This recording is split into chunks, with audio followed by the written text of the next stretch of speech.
വിട്ടുകള അല്ലെങ്കിൽ വട്ടുപിടിക്കും. സ്നേഹമുള്ള DCL കൂട്ടുകാരെ, ഒരിക്കൽ 4-5 ഈച്ചകൾ ഒത്തുകൂടി കാട്ടിലെ രാജാവായ സിംഹത്തെ ശല്യപ്പെടുത്താൻ തീരുമാനിച്ചു. അവർ മെല്ലെ വട്ടം ചുറ്റി പറന്നു ചെന്ന് സിംഹത്തിന്റെ വാലിലെ രോമക്കൂട്ടിൽ കയറി ബഹളമുണ്ടാക്കാൻ തുടങ്ങി. സിംഹത്തിന് ദേഷ്യം വന്നു. സിംഹം വാൽ ചുറ്റിയും വാൽ കൊണ്ട് തന്റെ പുറത്തടിച്ചു ഈച്ചകളെ ഓടിച്ചു. അല്പം കഴിഞ്ഞ് അവ പിന്നെയും വന്നു മൂളിപ്പറന്ന് ശല്യപ്പെടുത്തി. അപ്പോൾ സിംഹം എടുത്തു ചാടി പ്രതികരിക്കാതെ ശാന്തമായി ചിന്തിച്ചു. തനിക്ക് 2 മാർഗങ്ങളുണ്ട്. ഒന്ന്, പെട്ടെന്ന് ദേഷ്യപ്പെട്ട് ഈച്ചകളെ കൊല്ലാൻ ശ്രമിക്കാം.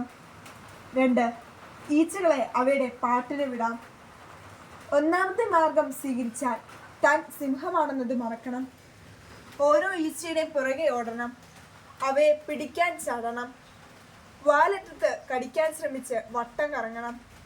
ചുരുക്കത്തിൽ കാട്ടിലെ രാജാവായ താൻ നിലമറന്ന് കുളവി കുത്തിയ കുരങ്ങനെ പോലെ കോമാളി വേഷം കെട്ടണം. ഗോഷ്ഠികൾ കാട്ടണം.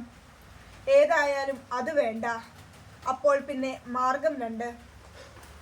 ഈച്ചകൾ വെറും ഈച്ചകളാണെന്നും താൻ കാട്ടിലെ രാജാവാണെന്നും തിരിച്ചറിഞ്ഞ് സ്വന്തം നിലയും വിലയും അനുസരിച്ച് മാത്രം പ്രതികരിക്കുക. ആലോചനയ്ക്ക് ശേഷം സിംഹം 2ാമത്തെ മാർഗം തിരഞ്ഞെടുത്തു. സിംഹം തന്നോട് തന്നെ പറഞ്ഞു, ഈച്ചകളെ വിട്ടുകള അല്ലെങ്കിൽ വട്ടുപിടിക്കും. പ്രിയ കൂട്ടുകാരെ, രസകരമായ ഈ കഥ നമ്മെ ഒട്ടേറെ പ്രധാന കാര്യങ്ങൾ പഠിപ്പിക്കുന്നുണ്ട്. ഈ സിംഹവും ഈച്ചകളും നമ്മുടെ സ്വഭാവത്തിൽ തന്നെയില്ലേ? ജീവിതത്തിൽ പ്രയത്നിച്ച് വിജയം നേടിയെടുക്കാൻ കൊതിക്കുന്ന നമ്മളെ സിംഹമായി സങ്കല്പിച്ചാൽ ആ ലക്ഷ്യം നേടുന്നതിൽ നിന്ന് നമ്മെ വ്യതിചലിപ്പിക്കുന്ന അശ്രദ്ധകളില്ലേ ഈച്ചകൾ?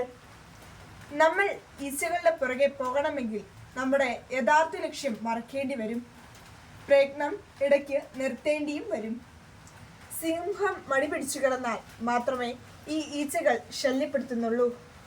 സിംഹം നിരന്തരം കർമ്മനിരതനായാൽ ഈച്ചകൾക്ക് അടുക്കാനാവില്ല. അതുപോലെ നമ്മളും ലക്ഷ്യബോധവും ഉത്സാഹവും തളരുമ്പോൾ മാത്രമേ നമ്മിലേക്ക് മടിയും അശ്രദ്ധയുമാവുന്ന ഈച്ചകൾ അടുക്കുകയുള്ളൂ. വഴിതെറ്റുന്ന ശ്രദ്ധ മാറ്റിക്കളയുന്ന എല്ലാവരും എല്ലാ കാര്യങ്ങളും ഈച്ചകളെ പോലെയാണെന്ന് ഓർക്കണം. You are a born winner എന്ന ഗ്രന്ഥത്തിൽ നവീൻ കെ ചൗധരിയാണ് വിജയിക്കാൻ ആഗ്രഹിക്കുന്ന സിംഹം ഈച്ചകളെ ഭയപ്പെടാറില്ല എന്ന പ്രശസ്ത വാക്യം അവതരിപ്പിക്കുന്നത്. ഈച്ചകൾ ഇനിയും വന്നേക്കാം. നമ്മുടെ ശ്രദ്ധയും ഏകാഗ്രതയും വഴിതിരിച്ചുവിടാൻ പഠിച്ച പണി 18 പയറ്റിയേക്കാം. എന്നാൽ സദാ പ്രവർത്തനനിരതമായ ചേതനയോടെ നമ്മുടെ മഹാസ്വപ്നങ്ങളെ ഉണർത്തി നിർത്തിയാൽ, നമ്മുടെ ജീവിത ലക്ഷ്യം മാത്രം മുന്നിൽ കണ്ടു നീങ്ങിയാൽ ഈച്ചകളുടെ വഴിക്ക് പോവും. നമ്മൾ വിജയമൈതരം നുകരുകയും ചെയ്യും. എന്താ കൂട്ടുകാരെ, ഉണർന്നാലോ? ആശംസകളോടെ സ്വന്തം കൊച്ചേട്ടൻ.